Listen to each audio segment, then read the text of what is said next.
What would you call someone who is likened to, compared to, identifies with all four of the most notable kings, conquerors that have arisen throughout world history?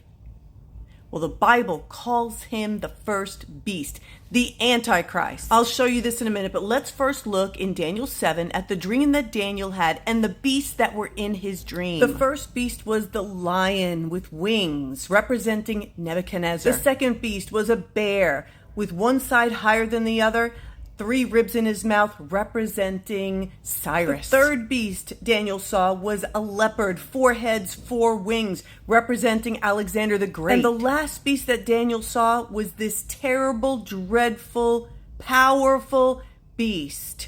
Iron, stamping, crushing, representing the first hint of the Antichrist, Antiochus IV.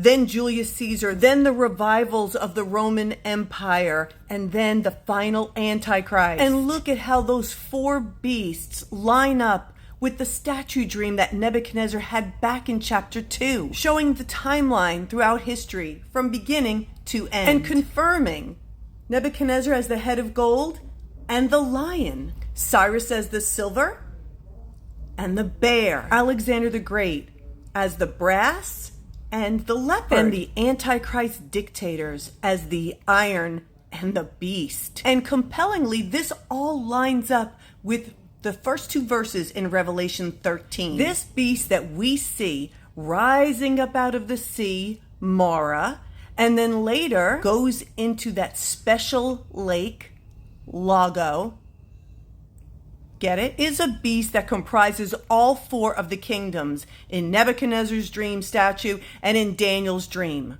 We see the iron in this beast. We see that it looks like a leopard. We see the feet of a bear and the mouth of a lion. Do you understand that there is someone on this earth today, right now, that has all of these characteristics, can be likened and identifies with all 4 of these kingdoms? He has qualities of Nebuchadnezzar, loving the gold head that he shows on those pins and that balloon in that video, and the golden image of himself that he showed in his video that is just like the golden image of Nebuchadnezzar. He is likened to Cyrus by the Sanhedrin, who sent him an email back in February calling him Osiris and putting his face with Cyrus on a temple coin. And years ago, way before now, this is what he said about himself. And Alexander the Great, Donald Trump, we're all cut from the same cloth, and that cloth is very, very large. In addition,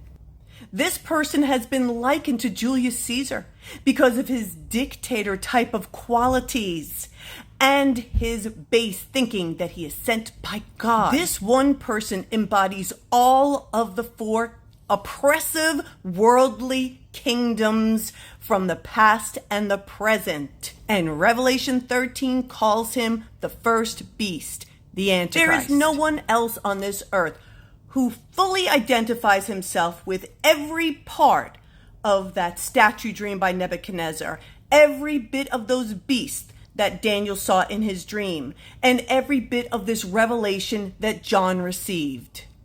But that one person. We will talk about the rest of this chapter in another video. But right now, I want to just look at the very end of the chapter, where Daniel, who sees this dream and these beasts, is very concerned about what he's seeing.